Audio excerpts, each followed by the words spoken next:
चलो आप लोग बताओ, कोशिकाओं से मिलकर क्या बना? ऊतक। ऊतक से मिलकर क्या बना? अंग।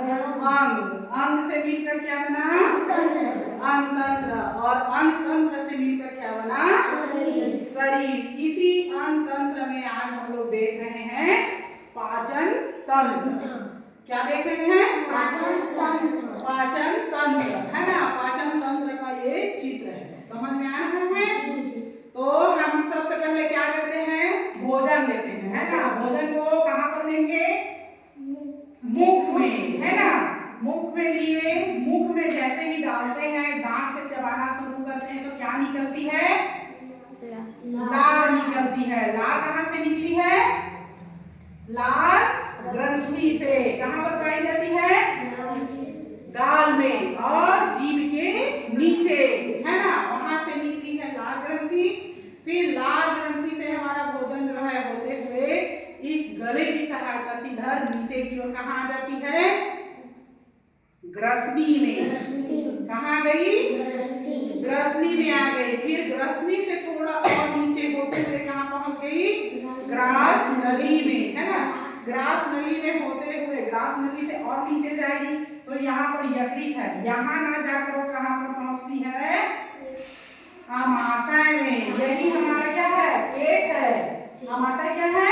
पेट है ना। यहाँ पर जो है आमाशय की दीवारों से हाइड्रोक्लोरिक अम्ल निकलता है। कौन सा निकलता है? हाइड्रोक्लोरिक अम्ल। इसका सूत्र कैसा है? HCl, है ना। यही निकला। फिर वो भोजन में मिलकर भोजन को कैसा कर देता है? अम्ल है तो कैसा कर दिया? खट्टा कर दिया, है ना। खट्टा कर देता है। देखे ना, कभी कभी इसी कारण उल्टी होती है। उल्टी कैसे लगती है? खट्टी लगती है ना।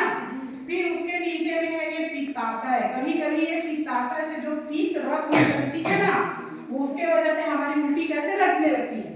कड़वी, है ना, कड़वी लगती है।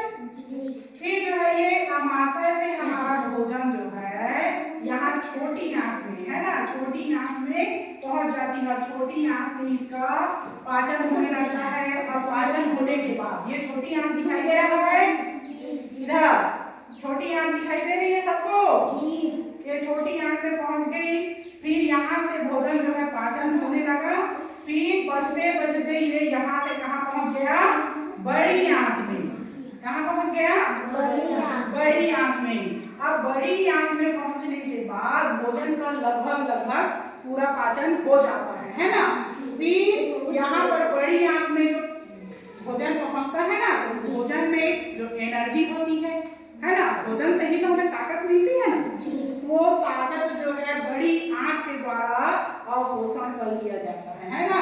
फिर यहाँ आते तक भोजन पूर्ण रूप से पच जाता है। फिर पचने के बाद जो गंदगी बचती है ना, वो कहाँ पहुंच जाएगी? गंदगी मलाशय में। कहाँ पहुंच जाएगी? मलाशय में। मलाशय में पहुंच जाएगी। तो फिर मलाशय से मल द्वार के द्वारा, मल द्वार मतलब लास्ट छोर, है ना, ये आखिरी छोर, मल द्वार के द्वारा उस गंदगी को हम लोग कहाँ कर देते हैं? शरीर से बाहर कर देते हैं। समझ में आया?